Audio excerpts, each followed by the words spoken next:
Nací, crecí en el... Complace darle la bienvenida a la maestra Mimbe Durán Telles de la Comisión Federal de Electricidad. Ella tiene más de 12 años de experiencia en distintas áreas de la Administración Pública Federal. Inició su carrera como analista de inteligencia en el Centro Nacional de Análisis, Planeación e Información para el Combate a la Delincuencia, en donde fue promovida a distintos cargos. Fue la primera mujer en estar al frente de una representación de la Procuraduría General de la República en el extranjero, al ser nombrada titular de la Agregaduría Regional en San Diego, California. En la Policía Federal fungió como directora en la División de Inteligencia. Posteriormente se desempeñó como directora general adjunta de Cooperación Internacional de la PGR. Fue asesora y representante de la Secretaría de Gobernación ante la Organización de los Estados Americanos en temas relacionados con seguridad, sistema penitenciario, género, entre otros. En el año 2019 se incorporó a la Comisión Federal de Electricidad con la encomienda de crear la Unidad de Género e Inclusión, en donde se encarga de desarrollar estrategias para que más mujeres participen en la industria eléctrica y para incorporar la perspectiva de género en los proyectos de electrificación.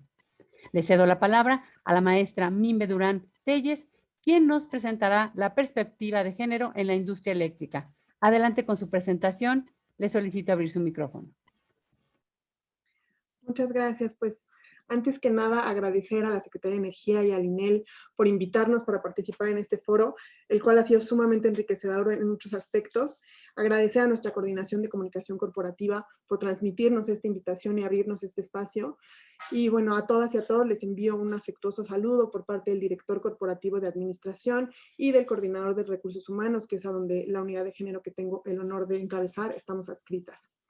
Y bueno, como lo mencionaba la moderadora, hoy hablaremos de incorporar la perspectiva de género en la industria eléctrica, para lo cual me voy a permitir compartir una presentación.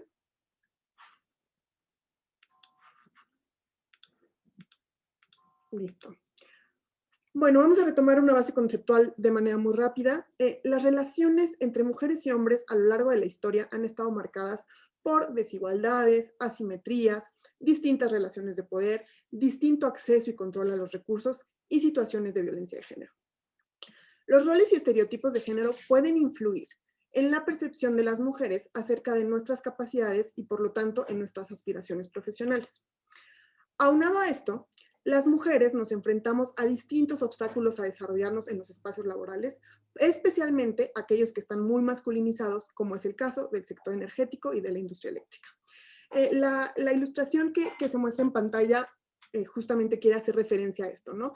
La carrera profesional de hombres y mujeres no tiene un piso parejo por distintas situaciones. Primero, desde los estereotipos que vamos aprendiendo en la infancia, en donde a las niñas nos ponen rosa y a los niños azul, en donde a las niñas nos dan muñecas y a los niños pistolas de juguete, por decir un ejemplo. Esto, ¿cómo impacta en nuestra elección de carrera? ¿No? Ahí ya empezamos a ver que hay una segregación. El día de ayer ya nos enseñaban algunas estadísticas de cómo las ingenierías o las áreas relacionadas con las STEM tienen una distinta participación de mujeres y de hombres. Después de esto, vemos la discriminación o las distintas situaciones de violencia que ocurren en los espacios universitarios. Una vez que enfrentamos todo eso y ya nos logramos titular y salimos de alguna licenciatura o ingeniería que vaya orientada a este sector, nos enfrentamos con barreras culturales para efectivamente ejercer nuestra profesión ya en un espacio laboral. Y también nos enfrentamos a los denominados techos de cristal. Una vez que ya nos incorporamos a estas industrias, pues están las distintas barreras que impiden acceder a puestos de liderazgo o que lo hacen mucho más complejo. Y al interior de las empresas también vemos una falta o una poca especialización de las políticas de conciliación familiar y sobre todo situaciones de violencia de género que también impactan. Entonces, todos estos distintos obstáculos, como les mencionaba, se van haciendo diferentes para mujeres y para hombres para poder alcanzar un mismo desarrollo laboral. En síntesis, para incorporar la perspectiva de género en la industria eléctrica tenemos dos grandes retos. El primero es que más mujeres se incorporen a la industria eléctrica, principalmente en las áreas técnicas y de toma de decisión. Y el segundo es revertir la falsa idea de que los proyectos de electrificación son neutrales al género, y sobre esto voy a andar un poquito más adelante. Con esto en mente, En la Comisión Federal de Electricidad creamos el Programa de Igualdad de Género e Inclusión de la CFE 2020-2024. El proceso para elaborarlo, primero hicimos un diagnóstico orientado a 2 rubros. Primero analizamos la situación de igualdad de género al interior de la empresa y revisamos todos los antecedentes de política pública o de proyectos de electrificación que se hubieran realizado con perspectiva de género. Esto conllevó un largo proceso de mesas de trabajo con todas las áreas de la empresa que están conformadas bajo la red de enlaces para la igualdad de género de la CFE, y también nos permitieron participar en el extraordinario proceso de democracia participativa que encabezó el Instituto Nacional de las Mujeres para conformar el ProIgualdad, el Programa Nacional para las Mujeres y Hombres, en donde se puso de manifiesto y nos permitió conocer de primera mano el papel estratégico que juega la electricidad en la vida de las mujeres mexicanas. Y bueno, este programa tiene como objetivo general institucionalizar y transversalizar la perspectiva de género, es decir, que se use como un eje principal y como una corriente que quede impregnada en todas las áreas, en todos los procesos y en todas las actividades de la empresa, y también que quede institucionalizado, que quede una base jurídica sólida y sustentada para que puedan estas políticas permanecer a lo largo del tiempo. Y esto busca contribuir a mejorar la situación de las mujeres en México a través de la electricidad, pero también generar condiciones que garanticen que las mujeres trabajemos en entornos libres de violencia de género y que podamos tener en algún momento una participación equilibrada de mujeres y de hombres en todas las áreas y en todos los niveles jerárquicos. El programa plantea soluciones concretas a corto, mediano y largo plazo. Está estructurado en 5 ejes temáticos, 16 estrategias y 89 acciones puntuales, con un apartado de indicadores y metas para ir evaluando la implementación. Estos son los 5 ejes temáticos en los cuales está estructurado nuestro programa. El primero tiene que ver con género y electricidad, y esto es muy importante, sobre todo en el contexto de este foro. Esta administración se ha planteado el gran objetivo de recuperar el sentido social de la empresa. Antes no existían políticas orientadas a reducir las desigualdades de género y tampoco políticas de electricidad dirigidas de manera específica a mejorar la condición de vida de las mujeres. Y hoy, recuperando el sentido social de la CFE, haciendo énfasis en que la CFE es propiedad del Estado mexicano, es que estamos haciendo estas políticas realidad. El segundo, todo lo que tiene que ver con cultura organizacional de igualdad de género. El tercero, prevenir y atender efectivamente los casos de acoso y hostigamiento sexual. Y el cuarto, de manera concreta, estrategias y acciones pensadas para que más mujeres se incorporen a la CFE. Y luego tenemos como eje transversal el de capacitación, y la capacitación no solamente vista como capacitar a todo el personal en temas de igualdad de género, sino también la capacitación como herramienta para que más mujeres se capaciten en los procesos sustantivos de la empresa. Aquí vemos un poco de las estadísticas de cómo está conformada la industria eléctrica. La Red de Mujeres en Energías Renovables y Eficiencia Energética ha hecho muchos análisis sobre este tema, y en uno de sus estudios que hizo con cifras del 2018 nos señala que la industria eléctrica en el mundo está estructurada con un porcentaje de 75% hombres, 24% mujeres, y dentro de este 24% de mujeres, solamente el 1% ocupamos puestos de toma de decisión. En el caso concreto de la CFE, se replica un poco esta tendencia que vemos en el mundo en esta industria. Estamos conformados actualmente 75% por hombres, 25% mujeres, y estos porcentajes se van reduciendo notablemente en los niveles jerárquicos superiores y en las áreas técnicas. Aquí vemos, por ejemplo, que si juntamos todos los niveles de mando, que quiere decir de gerencia hacia arriba, participan solamente el 7% de las mujeres. En la pirámide es bastante clara. Bueno, dirección general es obvio que es el 100% porque es una persona, pero vamos hacia abajo en las direcciones corporativas, en las direcciones de las EPS, incluyendo a las filiales, luego en subdirectores, toda esa parte de la pirámide son exclusivamente hombres. En coordinaciones son el 14%, pero esto significa 3 mujeres, y en gerencias ya hay un poquito más de participación. Y si analizamos ya por puestos de manera concreta, podemos ver que, por ejemplo, los linieros y los electricistas, hombres, y ahí hago ese énfasis, representan el 99% de la fuerza laboral, y las mujeres solamente el 1%. En cambio, en plazas como secretarias o secretarios, las mujeres sí ocupan el 91%. Y bueno, aquí están algunas de las estrategias que ya hemos planteado para revertir esta situación. Y primero es incentivar que más niñas y jóvenes accedan a asignaturas relacionadas con las STEM. Esto es fundamental, sobre todo si pensamos que la CFE es la gran empleadora, la gran empresa empleadora de las personas que deciden estudiar ingenierías o alguna disciplina relacionada con esta industria.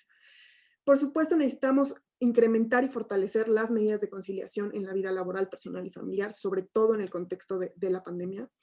Y una parte fundamental es visibilizar el trabajo que desempeñan las mujeres. Este ejercicio que se ha hecho en este foro y con las distintas cápsulas que ha estado emitiendo la Secretaría de Energía es un gran paso en este sentido de hacer notar todo el trabajo que hacen las mujeres en las distintas disciplinas del sector.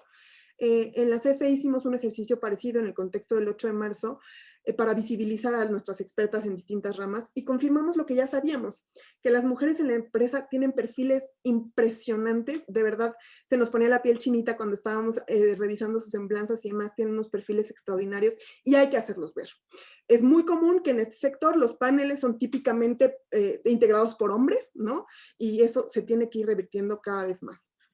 Y bueno, esto, por supuesto, incide en que las mujeres tengan mayor autonomía y más capacidad de agencia.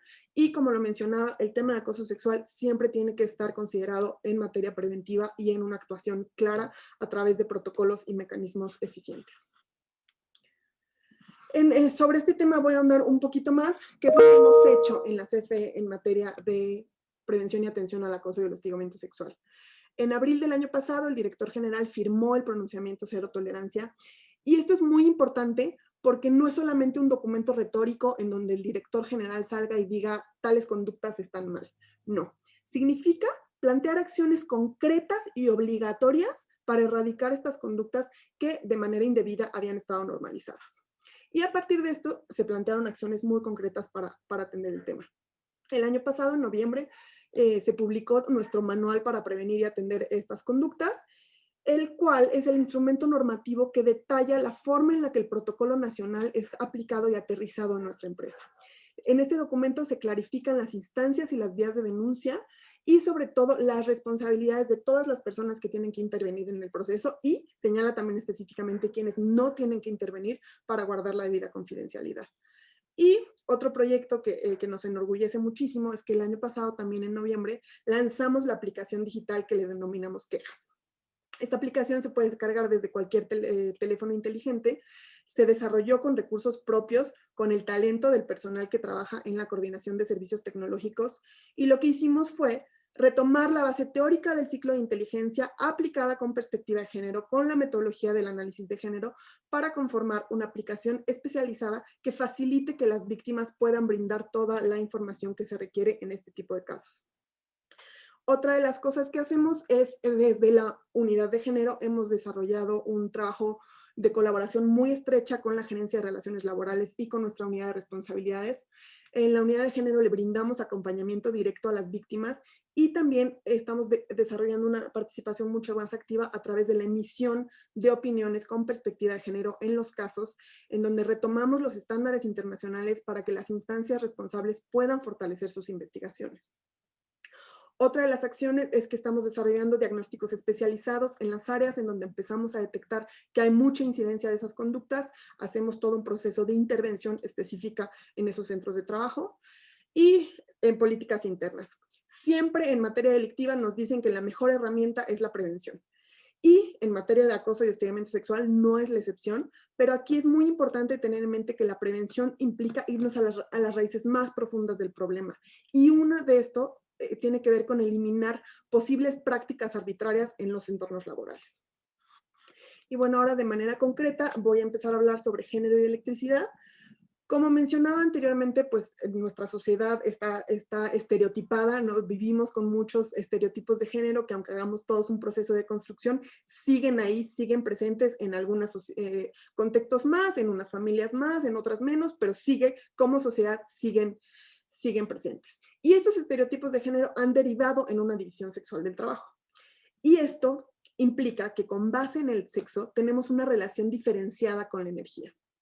Por ejemplo, las labores del hogar que comúnmente realizan las mujeres implican que el uso de los combustibles y de la energía se use más en el espacio doméstico y en el cuidado de la familia, en principalmente labores no remuneradas o invisibilizadas históricamente.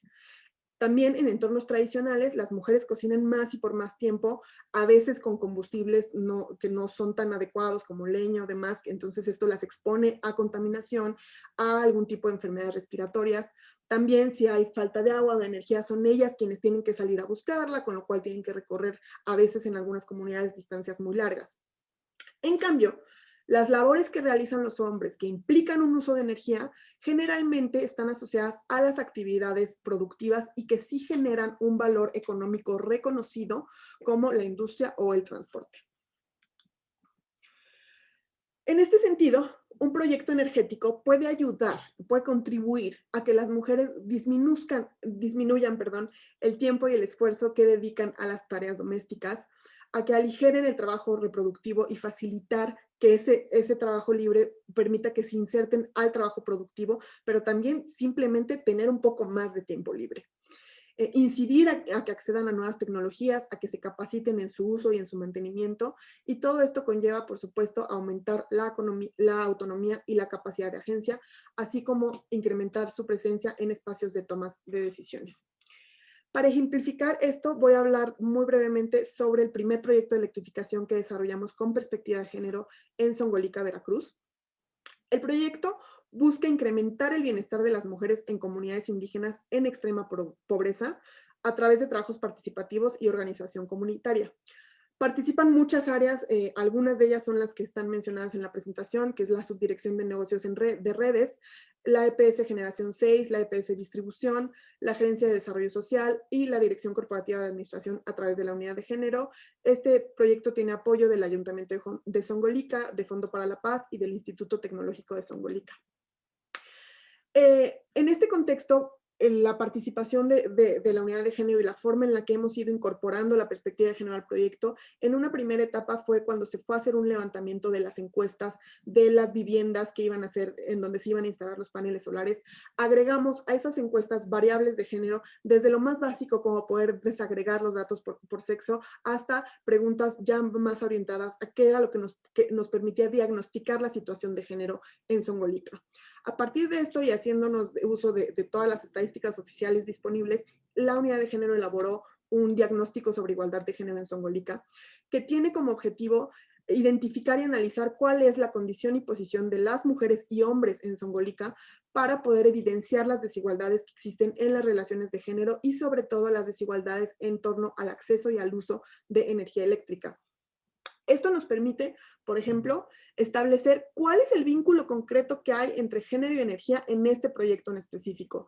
Nos permite definir en términos estadísticos cuáles son las condiciones sociodemográficas de la población que estamos estudiando, identificar las desigualdades que enfrentan las mujeres en esta comunidad, sobre todo hacer un énfasis en la interseccionalidad, en cómo es una población en donde la mayoría de los habitantes son indígenas, y cómo esta distinción puede impactar de manera muy concreta al tener acceso a la electricidad, identificar cuáles son los roles de género en el espacio privado y en el público, analizar la incidencia de violencia de género concreta en estas localidades y sobre todo nos permitió generar información que será valiosa en las siguientes etapas del proyecto. De manera muy general menciono los aspectos que tomamos en cuenta como categorías analíticas, son la condición y la posición de las mujeres. La condición hace referencia a las necesidades prácticas, todas aquellas que se dan en la vida cotidiana de las personas, y la posición tiene que ver con los intereses estratégicos y lo que se puede alcanzar a largo plazo. Los intereses estratégicos suponen más bien cambios relacionados con los roles de género que se asignan culturalmente a mujeres y a hombres. Esta fue las categorías analíticas que utilizamos para desarrollar el diagnóstico. Estos son todos los aspectos que tomamos en cuenta, los datos demográficos, la escolaridad, la participación económica, la jefatura de los hogares, si era femenina o no, sobre todo el acceso a la tenencia de la tierra, el índice de desarrollo relativo al género y de potenciación de género que elabora el PNUD, y el índice de desarrollo social, de rezago social y aspectos de violencia de género que tienen que ver con la alerta de violencia que hay en el estado, aunque propiamente Zongolica no tiene alerta, sí fue uno de los factores que tomamos en cuenta la existencia de la alerta en el estado. Y bueno, a partir de esto nos pudimos ver cuáles son los vínculos que hay entre el análisis con perspectiva de género y este diagnóstico. Y pudimos advertir cuestiones particulares que hacen que las mujeres se encuentren en una mayor situación de vulnerabilidad en este proyecto en concreto, en estas localidades sobre todo. Pues se hicieron evidentes cuáles son las brechas de género en el acceso a la educación y a los servicios de salud, en su incorporación al mercado laboral, como les mencionaba, las distintas formas de violencia de género que prevalecen en la región. Pudimos observar que las mujeres jefas de familia tienen circunstancias de mayor precariedad que los hombres que son jefes de familia en estas localidades, que tienen las mujeres en Zongolica un nivel educativo más bajo en comparación con los hombres y una falta de tiempo que va ligada a la sobrecarga de actividades domésticas y de labores de cuidado. Y bueno, todo esto incide en la relación con los recursos y las fuentes energéticas.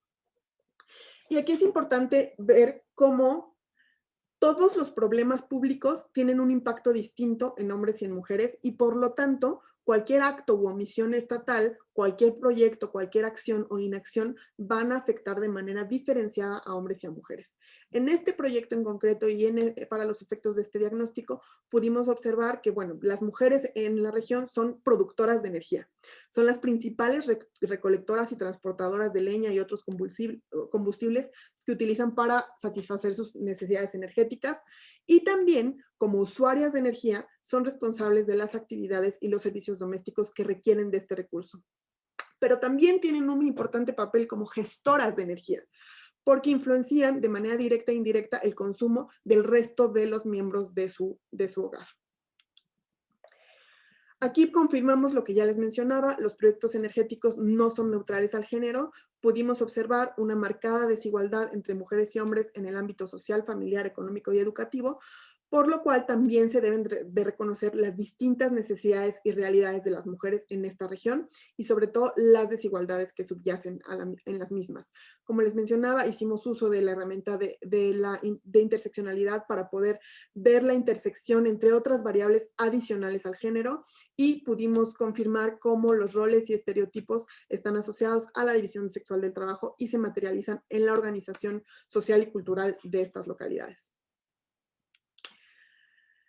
De manera muy general presento algunas de las conclusiones del diagnóstico y es que involucrar a las mujeres en los proyectos de electrificación permite identificar de mejor manera quiénes son las personas usuarias y cuáles son sus necesidades y sobre todo entender el contexto en el que se va a desarrollar en el proyecto para poder hacer una intervención energética mucho más sostenible. Observamos que la implementación de proyectos de electrificación rural con perspectiva de género no termina con la puesta en marcha del proyecto. Realizar un uso productivo de la electricidad es fundamental para la sustentabilidad a largo plazo. ¿Qué quiere decir esto? Ahorita ya están finalizando la etapa de instalación de los paneles solares en las localidades, pero eso no quiere decir que ya acabamos de incorporar la perspectiva de género en el proyecto. Ahora lo que sigue es evaluar los impactos diferenciados a través de diversos indicadores que se han desarrollado de manera concreta para este proyecto. Y bueno, les quiero mencionar brevemente otro ejemplo de cómo estamos incorporando la perspectiva de género en la industria eléctrica, que es un trabajo que empezamos a hacer el año pasado gracias a que la Dirección Corporativa de Ingeniería y Proyectos de Infraestructura, que conocemos como DCIPI, nos dio la apertura de hacer un primer ejercicio ahorita solamente en una etapa de aproximación, en donde lo que estamos haciendo es seccionar las distintas etapas que tienen que ver con las evaluaciones de impacto social. Como saben, las disposiciones administrativas de carácter general sobre las evaluaciones de impacto social en el sector energético tienen la obligación de realizarlas con perspectiva de género. De manera concreta, el documento publicado en el Diario Oficial de la Federación ya establece que se deben de realizar con perspectiva de género. Pero muchas veces en estos temas vemos que a la hora de la implementación ahí todavía hay que hacer esfuerzos adicionales. Entonces, esto es lo que estamos haciendo es seccionar la forma en la que se hacen las evaluaciones. Entendemos perfectamente que todas las evaluaciones responden a un contexto distinto y se tienen que adecuar la forma, no podemos estandarizar y unificar toda la metodología, pero al seccionarlas nos enfocamos en una primera etapa que son entrevistas semiestructuradas. Entonces, lo que hicimos en esta etapa de entrevistas semiestructuradas es emitir recomendaciones, una especie de catálogo no obligatorio, de preguntas en donde quienes estén haciendo estas evaluaciones pueden elegir, según el contexto específico del que estemos tratando, la localidad específica en donde se vaya a desarrollar el proyecto, pueden elegir de esta serie de preguntas cuáles contribuirían a tener preguntas que permitan realmente incidir en conocer los impactos diferenciados que el proyecto va a traer en términos sociales y en términos de igualdad de género. En términos generales, lo que proponemos en esta metodología es contemplar el contexto sociocultural concreto de las comunidades que van a ser encuestadas y analizarlos de manera integral desde una perspectiva de género. Incorporar preguntas, sobre todo es como les decía, este es como un catálogo opcional de preguntas donde pueden elegir algunas que queden bien según el proyecto. Y estas preguntas están orientadas a identificar las condiciones de mujeres y hombres respecto a situaciones particulares como la situación socioeconómica, educación, trabajo remunerado, la dinámica familiar, uso del tiempo, autonomía y participación comunitaria, violencia de género y acceso y uso a la energía. Entonces, bueno, esos son algunos ejemplos de lo que estamos haciendo para incorporar la perspectiva de género en la industria eléctrica, y algo que nos preguntan muy comúnmente es cómo logramos esto. Y mi primera respuesta siempre es la misma: gracias a un liderazgo genuino, gracias a un compromiso auténtico con la agenda de igualdad de género, con transformar las políticas y que las políticas realmente beneficien en mayor medida a las mujeres, que bueno, este impulso decidido viene de parte de nuestro director general y ha permeado en las distintas direcciones corporativas, en la oficina del abogado general, ¿no? Ha permeado en todas las personas que ocupan posiciones de liderazgo en la empresa. La voluntad siempre es fundamental para cualquier proyecto, y sobre todo en proyectos que tienen que ver con igualdad de género, y puedo decir de manera muy orgullosa que la voluntad ahí ha estado, el apoyo y el impulso al tema ahí ha estado todo el tiempo. El segundo ingrediente fundamental ha sido el trabajo en redes. Tejer redes es fundamental. Las iniciativas y el apoyo de todas las áreas que conforman a la CFE a través de la designación de enlaces u otros mecanismos de cooperación es lo que nos permite pasar de la teoría a la realidad. Por ejemplo, el proyecto que mencionaba de Songolica se está haciendo con perspectiva de género gracias a la visión de nuestro enlace de la EPS Generación 6, que fue quien empezó con esta inquietud, quien se acercó a la unidad de género y quien nos hizo partícipes para que sea ahora lo que constituye un proyecto histórico para la empresa. Por ejemplo, las recomendaciones que comenté sobre las evaluaciones de impacto social se hacen gracias a nuestros enlaces de género en la DCIPI, ¿no? Entonces, verdaderamente la agenda de igualdad de género en la CFE ha recibido un apoyo tangible que ha sido muy claro, ¿no? Ir más allá de las palabras y que esas palabras se traduzcan en acciones. Ha sido ejercicios de sumar esfuerzos, sumar aprendizajes, sumar experiencias, y también con otras redes de mujeres ya constituidas, como la Red Mereo, la Red de Mujeres en Energía. Ha sido fundamental la experiencia de mujeres que llevan muchísimos años en el sector, ha sido fundamental para seguir avanzando y seguir construyendo. Y, por supuesto, el Sistema Nacional para la Igualdad entre Mujeres y Hombres, que me da mucho orgullo decir que el año pasado la CFE se incorporó oficialmente como invitada, como parte del sistema. Este es un espacio de sororidad e impulso absoluto, en donde todos los días podemos ver el increíble trabajo que están haciendo todas las unidades de género para justamente ahora nos toca este gran esfuerzo de implementar las leyes, toda la normatividad que ya existe, y hacer que toda la teoría de género deje de ser solamente una teoría para que se convierta en una realidad que nos permita mejorar las condiciones de vida de las mujeres en este país. Entonces, bueno, estos son los 3 grandes engranajes que están trabajando todos los días para pasar de los ideales a la realidad, para poder pasar de la norma a una auténtica aplicación. Muchas gracias. Gobierno de México.